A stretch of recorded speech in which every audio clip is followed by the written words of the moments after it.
Civilizations die when their people own nothing. They die when their own elites turn cruel, hoarding every decent acre, treating land and homes as speculative casinos, leaving their own people with nothing to own, nothing to build, nothing to pass to their children. Young men and women cannot marry, cannot have families, cannot fight for a nation that offers them no stake. Birth rates collapse. The social contract fractures. Society stops reproducing itself. Look at how this played out in Rome. By the late Republic and into the Empire, wealthy senators and equestrians created giant slave-worked estates called latifundia. Small citizen farmers were crushed by debt and endless wars. They lost their land, flooded into Rome, and were crammed into fire-trapped tenement towers, the ancient version of high-density housing.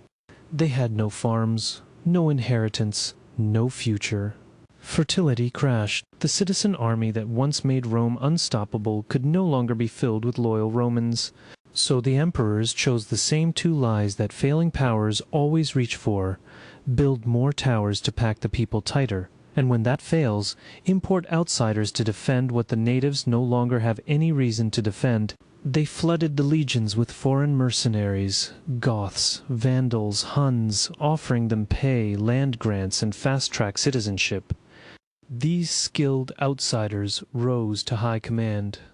In 46 AD, the last Western Roman emperor, Romulus Augustulus, was quietly deposed by Odoacer, a Germanic chieftain whose own ancestors had been invited in as allies and mercenaries. The Western Roman Empire did not fall mainly to barbarian invasion. It fell because it had replaced its own people.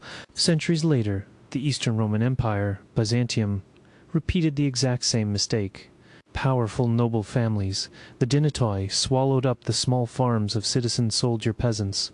The freeholders who once formed the loyal backbone of the army drifted into Constantinople with nothing. Again the emperors turned to foreign mercenaries, Varangians, Normans, Catalans, Turks. Protective laws were abandoned. By 1453, when the Ottomans laid siege to Constantinople, more foreign troops were inside the walls defending the city than native Byzantine soldiers. The empire disappeared.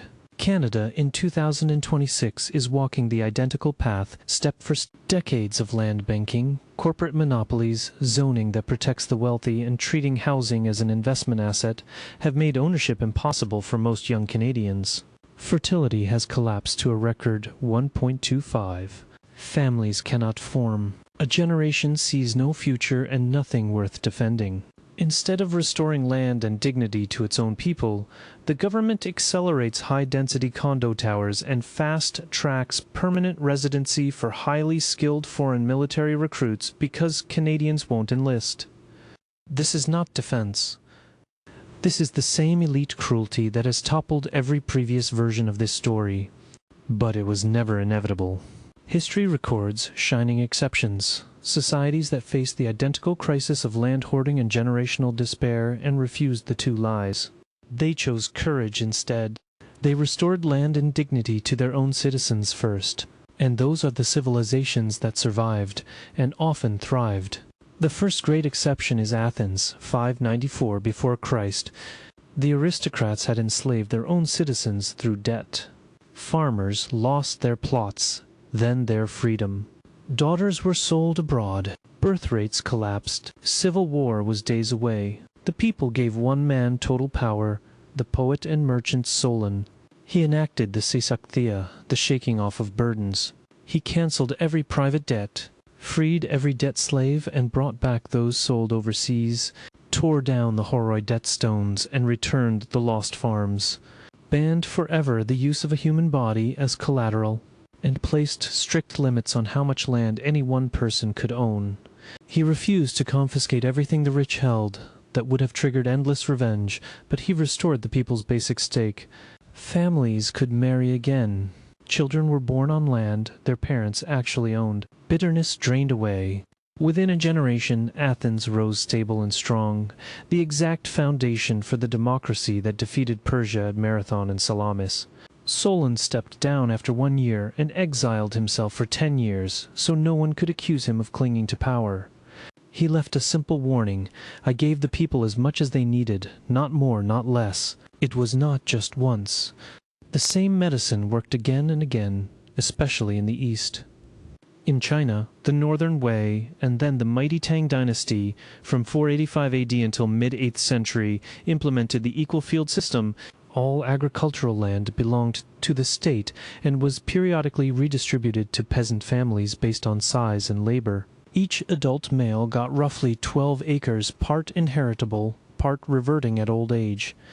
This prevented wealthy families from permanently locking up the land. For 2 centuries it underpinned a golden age. Small farmers prospered, taxes flowed, social peace held. China was strong against every threat. In the Byzantine Empire itself, before the final decline, reformist emperors fought back. Romanos, in 922, forbade outsiders from buying peasant land. Basil II in 996 forced the Dinotoi to return illegally seized plots and made the rich financially responsible for their poorer neighbors' taxes. Peasant villages stayed intact. Free smallholders remained loyal soldiers. Under Basil II, the empire reached its military and economic peak. In 19th century Ireland, the Land Acts of from 1870 until 1909 transferred ownership from a tiny landlord class to the tenants through state loans and fair compensation. By 1929, 97% of Irish farmers owned their land. The agrarian crisis was defused without revolution. New Zealand in the 1890s used graduated land taxes and state purchases to break up vast estates and resettle 33,000 families onto family farms. A landed aristocracy never re-emerged. After World War II, Japan, South Korea and Taiwan enacted sweeping land-to-the-tiller reforms. Tenancy rates plummeted from 70% plus to under 10%. Landlords were compensated with bonds and industrial shares. Rural unrest died. All three launched their economic miracles on a foundation of millions of small owners with a real stake. Even in cities the pattern holds.